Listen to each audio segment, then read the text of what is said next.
Pas d'amis, pas de cercle social, juste toi. Et tu sais quoi?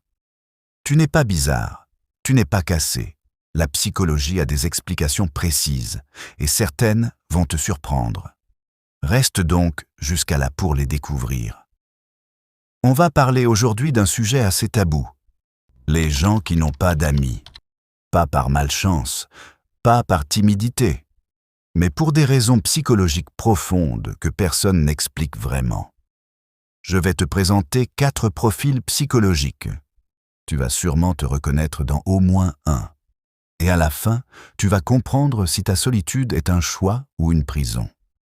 Commençons avec le premier profil, le blessé social. C'est celui qui a été brûlé par les trahisons, les manipulations, les faux amis. Et à un moment, son cerveau a dit « stop ». Il a construit un mur, pas par méchanceté, mais par survie. La psychologie appelle ça la solitude défensive. Tu ne t'isoles pas parce que tu détestes les gens. Tu t'isoles parce que tu as appris que les relations font mal. Le problème ici, c'est quoi? C'est que ce mur te protège, mais il t'emprisonne aussi. Tu évites la douleur, mais tu évites aussi la connexion interpersonnelle. Voici le signe qui indique que c'est toi. Tu analyses chaque interaction. Tu cherches les signaux de danger et tu te méfies par défaut. Le deuxième profil, l'hypersensible épuisé. Tu ressens tout, les émotions des autres, les non-dits, les tensions. Chaque interaction sociale te vide complètement. Pour toi, avoir des amis, ce n'est pas reposant, c'est totalement épuisant. Tu rentres chez toi après une soirée et tu as besoin d'au moins 3 jours pour récupérer. Alors tu as fait un choix, celui de choisir la solitude. Pas parce que tu n'aimes pas les gens, mais parce que tu as besoin de protéger ton énergie. La psychologie montre que 15 à 20% des gens sont hypersensibles. Pour eux, la solitude n'est pas un problème, c'est une nécessité. Voici le signe que c'est toi.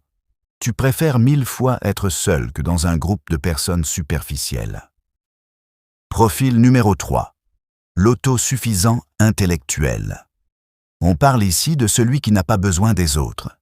Tu es intellectuellement stimulé par toi-même. Livres, réflexions, projets. Tu n'as pas besoin de validation externe. Tu n'as pas besoin de sortir pour te sentir vivant. Carl Jung appelait ça l'individuation. Devenir pleinement soi-même, indépendamment du regard des autres. Le problème, c'est que la société te fait croire que c'est anormal, que tu devrais avoir des amis, que quelque chose cloche chez toi. Mais la vérité, certaines personnes sont câblées pour la solitude productive. Et c'est OK. Signe que c'est toi.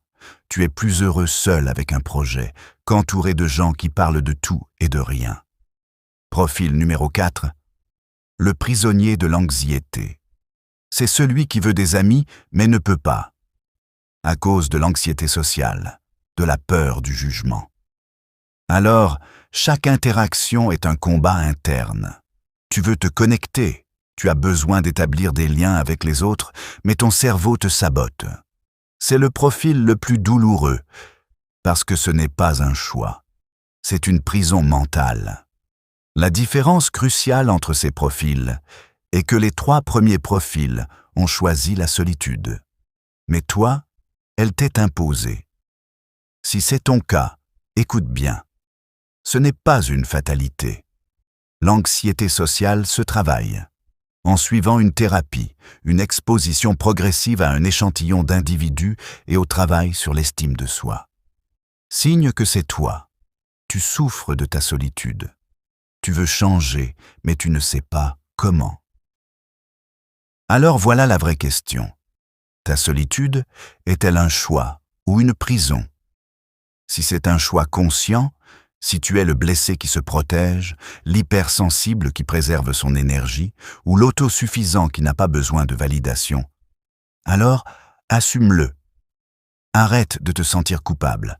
La société te dit que tu devrais avoir des amis. Mais qui décide ça?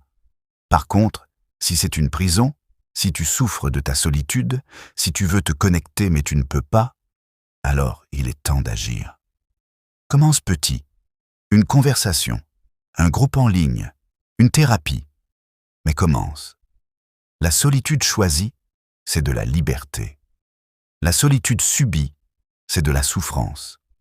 Apprends à faire la différence. Et souviens-toi, ne pas avoir d'amis ne fait pas de toi quelqu'un de cassé. Ça fait de toi quelqu'un qui fonctionne différemment. Et c'est OK. Si cette vidéo t'a parlé, like et abonne-toi. Et en commentaire, dis-moi, tu fais partir de quel profil? 1, 2, 3 ou 4? Sois honnête. On est entre nous. À très bientôt pour une prochaine révélation psychologique. D'ici, portez-vous bien.